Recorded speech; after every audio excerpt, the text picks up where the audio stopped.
What's going on, everybody? This is Jacob Viral. Today I'm going to have a little bit of a video discussion on dynamite or soundproofing anywhere on your vehicle. So whether you have it on the doors, on the floor, on the roof, in the trunk, pretty much anywhere where you have a metal casing of the cabin that you're able to put this pretty much sound dampening factor application you can put on it. So I have a couple of videos I did before to show you, hey, this is how it sounded before and after, and as I walk around with you, some of the areas that I sound dampened it, and you can kind of compare the sounds, and you can notice really major difference between before and after. And it's kind of common sense that if you can, you want to do this, whether you have a car audio system or you just have a vehicle that doesn't have any kind of sound dampening factors. It's good to sound dampen it because even when you're on the highway or you're driving, you can audibly notice a difference with how it sounds in your vehicle just by the containment of sound dampening that you put in there. I call it sound deadener, but there's a couple of different options. The sound deadener I use for this is NVX. It's a car audio brand, but of course there's a lot of different options. And keep in mind that this isn't the prettiest system or vehicle, but use the concept of this as a reference point. So let's go ahead and get started. All right, so first off, the doors. So like I said, this is going to be really ugly. So I did sound dampen my doors. I didn't put my panels back on, so you can kind of visually see how I sound dampened it. So you could tell that it's really solid for this concept of my door. So on this door, I have just wood because of my old system I have, but now I just wanted to visually show you real quick. So this door has got sound deadener on it. This door doesn't on the plate. So the plate itself has sound deadener. This one doesn't. So let me show you real quick the sound difference just on this. All right, you see that? Now here's this one.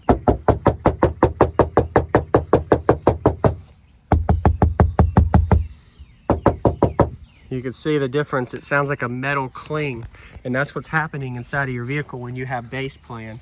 So you have a lot of areas that you can sound dampen by adding this sound factor. So same on this door. The back doors aren't deadened. This one is. So you see the difference there. So I did sound dampening on the outside. So this helps me contain for car audio reasons, but for if you're looking for staying clean and pretty where everything's hidden, this is not recommended. You want to do it actually on the frame like I did in the front doors, but you can't see because I have wood in there. All right, so also I'm going to go ahead and add in the video now.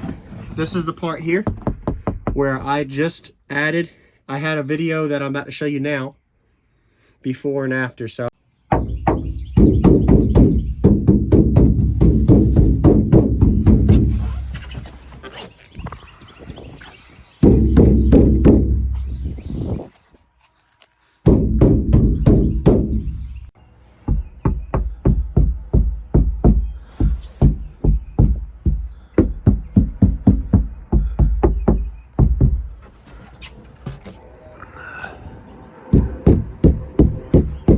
I hope you liked that.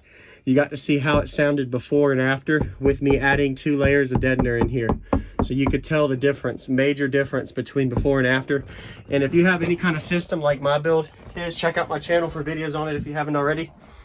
I have a big box for singleton, so any kind of system you have in your vehicle, whether you got a big system or a small system in your vehicle, whether it's in the trunk or in the back seats, under the seats, etc., you want to sound dampen areas around your vehicle that are flexing. So watch around your vehicle, see areas that flex, and if it's got like a casing area like this, you want to sound dampen that with some kind of soundproofing. If you can, I would recommend to do some form of soundproofing. So I like to use NVX, like I mentioned earlier. I'm not the best at this with knowledge, but just wanted to make a video on this as a recommendation. So if you guys have any questions or comments, let me know. Give me some suggestions too on different options that customers could be able to say, hey, some of you guys could check out this sound deadener that I use. Some people get some from Amazon or car audio sites. There's a lot of different options. But yeah, you can tell that it doesn't flex like it did before. It's definitely a lot quieter than it was before. So hope you all enjoyed that. So a couple of concepts on the intellectual side of why you want to do this. So if you're in the car audio systems installing a lot of bass pressure containment anything that flexes or moves, you're going to want to remove or stop from flexing or moving. So when you add this kind of sound dampening device into those areas that normally flex or move, and you help prevent it, it's going to control your sound waves a little better. It's going to allow it to sound a little higher, audibly louder by containing the bass. So harder material is a lot more recommended. So this stuff is cheaper. It's not the most durable. If you want to go the most durable, then some people do wood, fiberglass. They have, there's this matting, I can't remember the call. You might be able to comment this one. There's something that it's called, it's a type of matting that you can put on it, and you put some heat on it, and then it hardens, and then it literally just makes it super durable, and it doesn't move at all.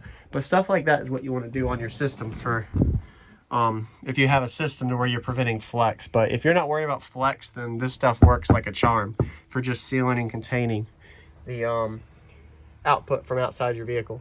Kind of keeps it a lot quieter and more comfortable feeling, especially when you're on the highway. And the same with your floors. So this is dirty, but I'll show you.